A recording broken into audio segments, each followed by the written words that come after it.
Okay, it's very difficult to do anything when the country is in the situation in which it is right now.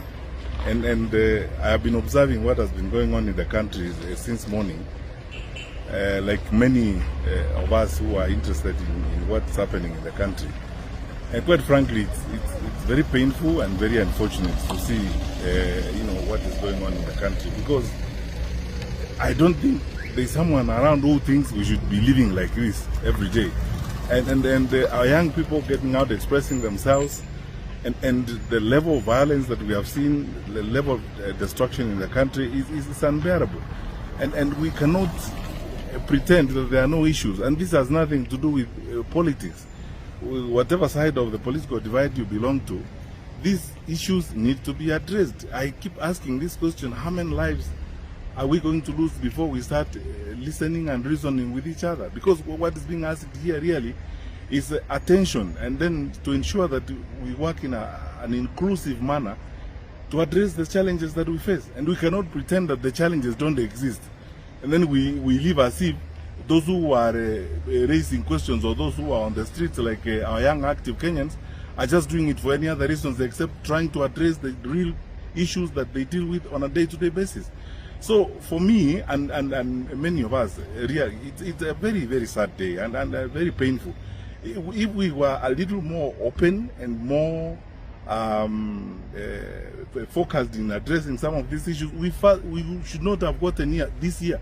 Because when this happened last year, there are promises that were made that were never fulfilled. Personally, I've been thinking, actually, and maybe I'll speak about this some more when I get out and start having conversations with people.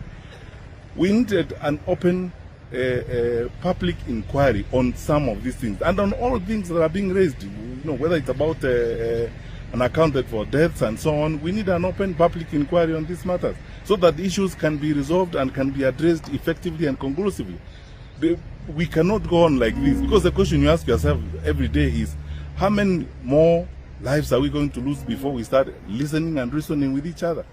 And what else needs to happen before we get to a point where we forget about whether it's politics or whatever the issues are, and focus really on the questions that we are being asked at this particular time?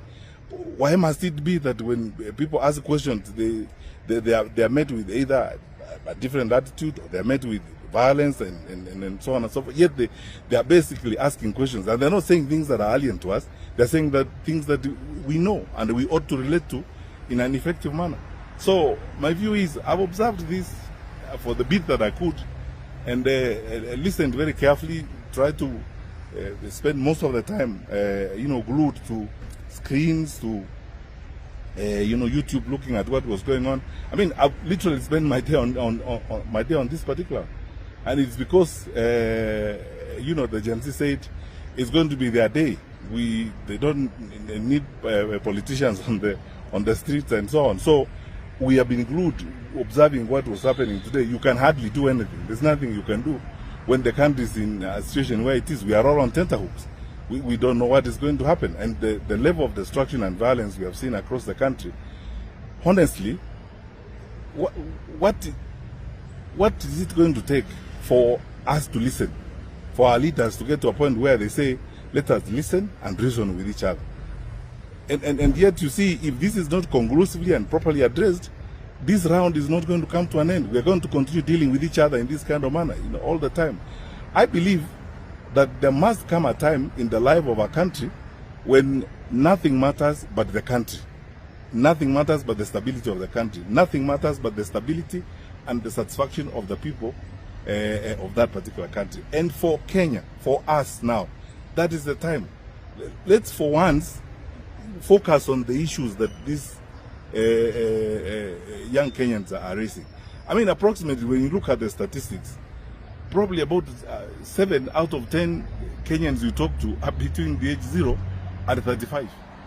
Now, the 3 out of 7 who are 35 and above, we cannot fail to listen to the bulk of our population and focus on the welfare and the interests of the bulk of our population. And the questions they're asking are not about things that are alien. They're about things that are with us. So let's forget about many of these things and focus on the solutions that we need to deal with to the challenges we have. These questions I've asked about inclusion, the questions I've asked about what needs to be done in employment, how to handle education, because most of these frustrations, it's true, as some parent was telling me, some of our children are genuinely traumatized. If you have been in university for 2 years or 3 years, you cannot do an exam because you don't have money and so on. What do we expect them to do? If you have been in school, you are facing a stage exam and you need to move to the next level.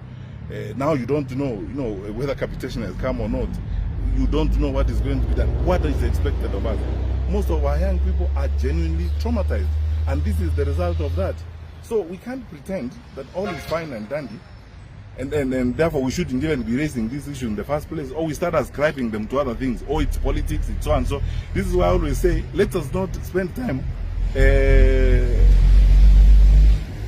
criticizing, pointing fingers and hurling insults. Let's focus on the issues that we have at hand. That's what we need to do. Thank you.